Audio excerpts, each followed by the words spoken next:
Hello everyone, this side is Bhartiya. Today I am going to audio record for visually impaired students on the topic of ethers and epoxide.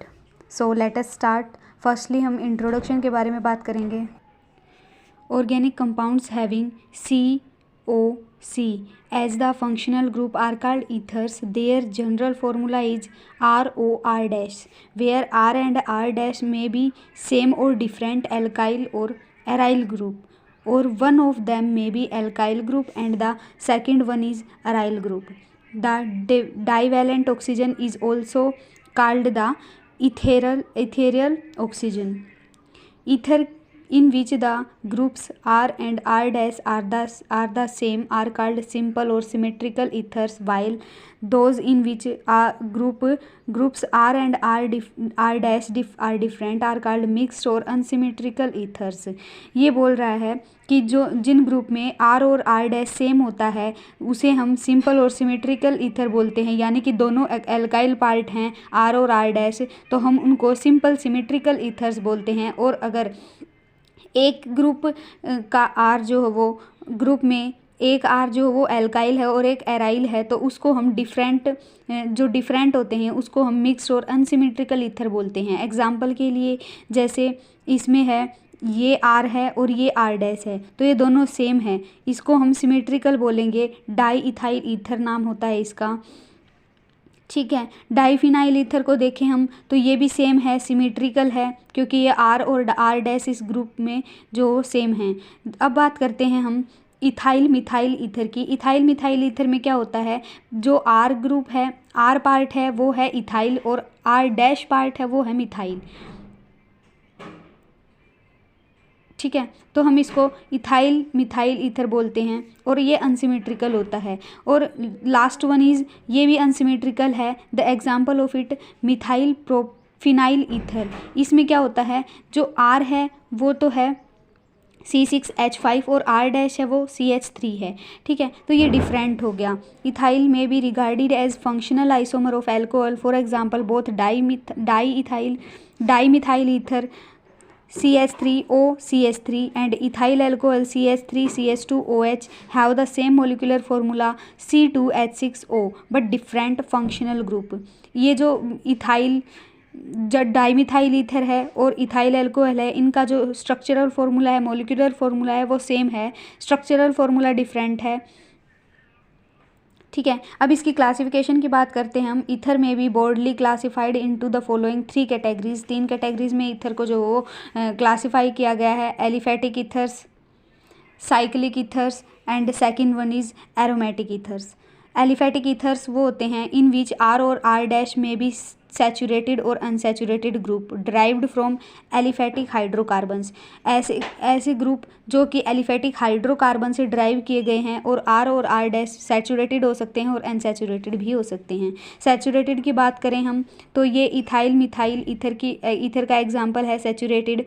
और unsaturated की बात करें, saturated वो होते हैं जिनमें single bond होता है और अनसैचुरेटेड वो होते हैं जिनमें डबल और ट्रिपल बॉन्ड होते हैं. ठीक है, तो मिथाइल विनाइल ईथर में जो ट्रिपल बॉन्ड प्रेजेंट होता है तो हम इसको अनसैचुरेटेड बोलेंगे. डाईविनाइल ईथर में भी डबल बॉन्ड होता है तो हम उसको अनसैचुरेटेड बोलेंगे. Aromatic ethers in which either one और both R and R- are aryl group. For example aromatic ethers वो होते हैं जिनमें आर और R- दोनों ही या तो अराइल ग्रुप हैं या फिर नहीं हैं. ठीक है, जैसे मिथाइल फिनाइल ईथर एरोमेटिक का एग्जाम्पल. एरोमेटिक ईथर का एग्जाम्पल है. इथाइल फिनाइल ईथर भी एरोमेटिक का एग्जाम्पल है. Aromatic ethers are further subdivided into phenolic ethers and diaryl ethers. Aromatic को हम फिनोलिक ईथर्स और डायराइल ईथर्स भी बोल देते हैं. Third one is cyclic ether. Cyclic ether क्या होते हैं, the ethers in which the oxygen is present in a ring. ऐसे ईथर जिनकी रिंग में ऑक्सीजन प्रेजेंट होता है is called cyclic ethers. Further classified as simple cyclic ethers और crown ethers. अब इनको समझते हैं. सिंपल साइक्लिक ईथर्स क्या होते हैं, cyclic ethers containing 1, 2 or 3 atoms in the ring. Simple cyclic ethers are known as simple cyclic ethers. For example जैसे ये है ऑक्सीरेन. ऑक्सीरेन है। इसमें क्या होता है, एक ऑक्सीजन है, ऑक्सीटेन, इसमें भी एक ऑक्सीजन है, इसमें भी एक ऑक्सीजन है। ठीक है, क्राउन ईथर्स की बात कर लेते हैं हम। Cyclic ethers containing at least 4 oxygen are called crown ethers.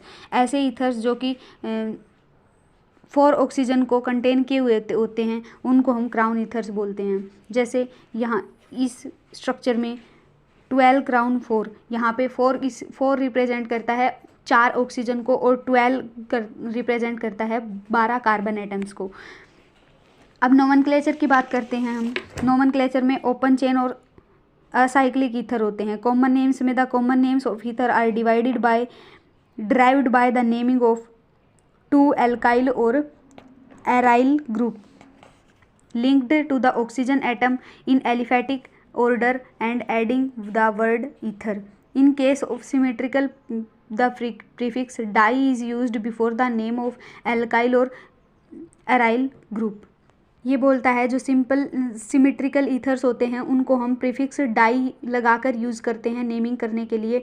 Some aromatic ethers however have their special names. दूसरे जो एरोमेटिक ईथर्स होते हैं चाहे उनके स्पेशल नेम हैं। For example methyl phenyl ether. Methyl phenyl ether is anisole और ethyl phenyl ether is called phenetole. IUPAC name की बात करते हैं तो ये IUPAC नेम हो जाते हैं हमारे। IUPAC नेम में हम नेमिंग करते हैं। नोमेनक्लेचर में ओपन चेन और एसाइक्लिक ईथर होते हैं। कॉमन नेम्स होते हैं, IUPAC नेम होते हैं। Common names of ether are derived by naming. Common names ether के हम कैसे डिराइव कर सकते हैं, 2 एल्काइल और एराइल ग्रुप हैं उनको नेम करके जो कि ऑक्सीजन एटम के साथ एलिफेटिक ऑर्डर में जुड़े हुए होते हैं by adding the word ether. Ether word use करके हम जो है वो उनकी नेमिंग को यूज़ कर सकते हैं। और जो सिमेट्रिकल ईथर्स होते हैं उनको प्रीफिक्स डाई लगा के हम यूज़ कर सकते हैं नेमिंग में। ठीक है, IUPAC नेम होता है। In IUPAC system ethers are normally named as alkoxy alkenes. ठीक है, एल्कोक्सी एल्कीन्स के नाम से हम वो कर देते हैं, इनको नेमिंग कर देते हैं। द ईथरल ऑक्सीजन, जो ईथरल ऑक्सीजन होता है taken with smaller alkyl group and forms a part of alkoxy group while the other larger alkyl groups consider to be a part of alkene.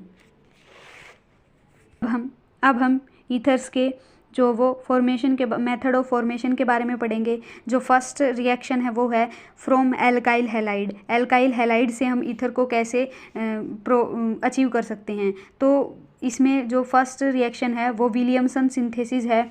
This is one of the method, best method होता है ये for preparation of ether. Williamson synthesis ether की preparation के लिए best method होता है। It involves treatment of alkyl halide with a suitable sodium alkoxide. The sodium alkoxide needed for the purpose is prepared by the action of sodium on a suitable alcohol.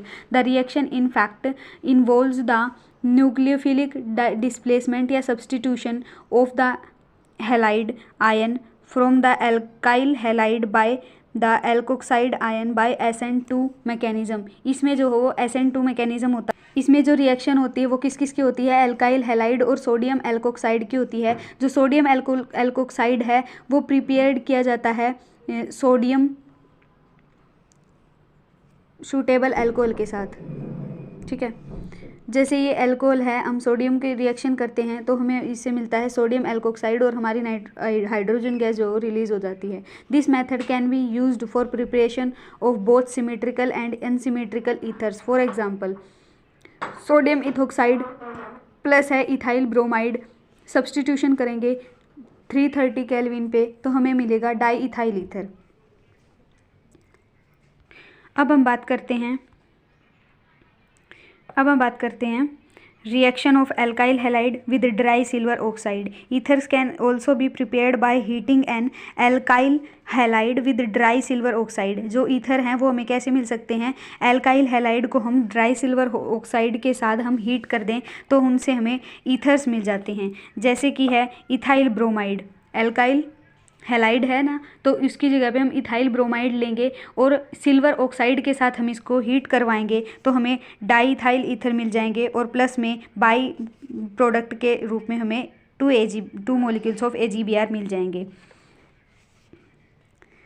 हम alcohol से देखते हैं, ethers में भी prepared from alcohols. Alcohol से हम ether को कैसे बना सकते हैं? Bye dehydration of alcohols. Alcohols को हम डिहाइड्रेट करके हम ईथर बना सकते हैं। ईथर में भी prepared by dehydration of alcohols in the either in presence of acid और हीटेड एल्यूमिनिया। एल्यूमिनिया की जो हीटेड एल्यूमिनिया है उसके प्रेजेंस में और एसिड के प्रेजेंस में हम जो है वो अल्कोहल्स को डिहाइड्रेट कर सकते हैं और उनसे हमें ईथर मिल सकता है। फर्स्ट जो ये रिएक्शन होती है डिहाइड्रेशन के लिए वो होती है acid catalysation dehydration. Symmetrical ethers can be prepared by dehydration of alcohols with concentrated H2SO4। हम टेम्परेचर इस पे लेंगे 413 केल्विन। ठीक है, जैसे हमने ये लिया इथेनॉल लिया हमने। इथेनॉल ये जो अल्कोहल है वो किसके प्रेजेंस में? कंसनट्रेटेड H2SO की प्रेजेंस में, SO4 की प्रेजेंस में जो टेम्परेचर लिया हमने यहाँ पे लिया 413 केल्विन टेम्परेचर लिया हमने, तो यहाँ पे डाई इथाइल ईथर हमें मिल गया। सेकेंड रिएक्शन है by the action of diazomethane on alcohols और phenols. Methyl ethers can be prepared in excellent yield by the action of diazomethane CH2N2 on alcohols or phenols in presence of tetrafluorobromic acid HBF4 as a catalyst। For example tetrafluoroboric acid को हम डाइजोमीथेन के साथ react करवाते हैं तो ये क्या होता है, ये ऐसे हमें लास्ट में जाकर हमें इथाइल मिथाइल ईथर हमें प्रोवाइड हो जाता है। ठीक है, from alkenes ether can be prepared from reactive alkenes by following methods. Direct addition of alcohols in presence of acid and catalyst. Alcohols को हम डायरेक्ट ऐड करवा सकते हैं एसिड या कैटालिस्ट के प्रेजेंस में। फॉर एग्जांपल जैसे 2 मिथाइल प्रोपेन है, उसमें हम अल्कोहल को मिथेनॉल को ऐड करवाएंगे H2SO4। मार्कोनिको एडिशन रूल होता है ये, तो इसमें क्या होगा, मार्कोनिको एडिशन रूल में इसमें हमें टर्ट ब्यूटाइल मिथाइल ईथर हमें प्रोवाइड हो जाएगा। यहाँ पे जो ये हाइड्रोजन है ये यहाँ पे डबल बॉन्ड को तोड़ के जो सबसे कम हाइड्रोजन कंटेन करता है उनके पास जुड़ जाएगा, ये CH3 बन जाएगा, ये यहाँ पे CH3 हो जाएगा और ये जो OCH3 बचा ये यहाँ पे इसके इस मिडल कार्बन के साथ आकर अटैच हो जाएगा। तो यहाँ से हमें टर्ट ब्यूटाइल मिथाइल ईथर मिल गया। अब हम केमिकल रिएक्शन इपोक्साइड की केमिकल रिएक्शन के बारे में पढ़ेंगे।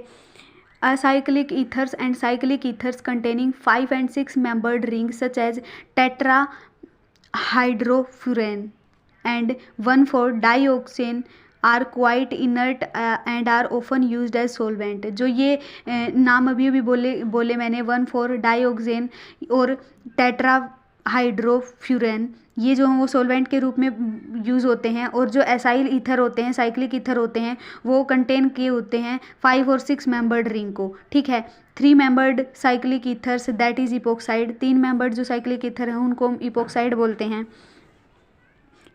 बोलते हैं। On the other hand are highly reactive. ये जो हाईली रिएक्टिव होते हैं this is due to the reason that 3 membered ring are highly strained, that is they have considerable angle strain. इनके पास एंगल स्ट्रेन होता है इसलिए जो ये हाईली रिएक्टिव होते हैं। Because of their highly strain nature, इनके हाईली स्ट्रेन नेचर की वजह से epoxide ring can be opened by a variety of nucleophilic reagent under much milder conditions. Consequently, most of the reactions of epoxide are the ring opening reaction. These can be catalyzed by both acid and bases.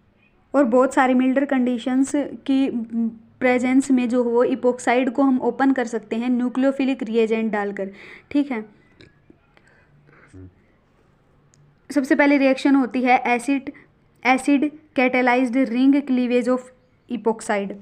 Due to the large angle strain के कारण epoxide are readily hydrolysed by dilute mineral acid at room temperature to form corresponding 1,2 diols यानी glycols. For example, ये बोल रहा है कि इनके जो एंगल में स्ट्रेन ज़्यादा होता है तो ये क्या करते हैं, रेडियली जो हाइड्रोलाइज हो जाते हैं, किससे, डाइल्यूट मिनरल एसिड से रूम टेम्परेचर पे ही, और ये बना लेते हैं ग्लाइसोल्स। जैसे ये इथाइलिन इपोक्साइड है, ये H2O की प्रेजेंस में जो H आयन जो वो देगा, तो इसमें क्या होगा, इसका OH और OH यहाँ पे एक H जुड़ जाएगा और एक OH यहाँ पे जुड़ जाएगा, तो इसको हम ये इथाइलिन ग्लाइसोल बना देता है। ठीक है, अब सेकेंड रिएक्शन है वो है base catalysed ring cleavage of epoxide. Unlike ordinary ethers, epoxide can also be cleaved under basic condition. Basic conditions में भी हम जो हो इपोक्साइड्स को क्लीवेड कर सकते हैं। जैसे कि इथाइलिन ऑक्साइड लिया हमने H2O के साथ, यहाँ पे क्या होगा, OH आयन बन जाएगा और ये OH आयन क्या करेगा, एक CH2 के साथ जुड़ जाएगा और एक H आयन जो हो वो CH2 और O के साथ जुड़ जाएगा, तो यहाँ पे इथाइलिन ग्लाइसोल बना लेगा ये। अब हम थर्ड रिएक्शन की बात करते हैं, वो है reaction with Grignard reagent and organolithium reagent. जो epoxide also undergo ring opening reaction with Grignard reagent. Ring opening reaction में जो हो ग्रिग्नार्ड रिएजेंट से भी जा सकता है और ऑर्गेनोलिथियम कंपाउंड के साथ भी ये हो सकता है। ठीक है, the addition product initially formed upon hydrolysis, जो एडिशन प्रोडक्ट है वो इनिशियली फॉर्म होगा, गिव प्राइमरी अल्कोहल कंटेनिंग, वो फॉर्म क्यों होगा, वो जो हो वो प्राइमरी अल्कोहल को देने के लिए होगा, containing 2 carbon atoms more than the Grignard और the organolithium compounds. The epoxide generally used in the reaction is ethylene. ये बोल रहा है कि जो है इनिशियली प्रोडक्ट जो फॉर्म होगा हाइड्रोलिसिस के कारण, जो कि एल्कोहल्स को प्रोवाइड करेगा हमें, वो एल्कोहल्स क्या कर रहे होंगे, 2 कार्बन एटम्स या उससे ज़्यादा कार्बन एटम्स कंटेन किए होंगे in comparison of organolithium compound और ग्रिग्नार्ड रिएजेंट। जैसे कि है ये रिएक्शन है, यहाँ पे जो हमें इथाइलिन ऑक्साइड ले रखा है और फिनाइल मैग्नीशियम ब्रोमाइड ले रखा है, तो इसमें ड्राई ईथर के प्रेजेंस में हम क्या कर रहे हैं, एडिशन प्रोडक्ट ये हो गया हमारा, जहाँ पे जो वो 2 कार्बन एटम से ज़्यादा हैं, और या ये यहाँ पे ये हो गया, यहाँ पे हम अब अगर फर्दर रिएक्शन करवाएंगे H2 के प्रेजेंस में, तो यहाँ पे क्या होगा, MgOH जो बाहर निकल जाएगा और हमें 2 फिनाइल इथेनॉल मिल जाएगा। तो इन रिएक्शंस को हम ऐसे करके जो हमें ईथर्स की रिएक्शन है ये। So thank you all. So आज के लिए इतना ही, थैंक यू।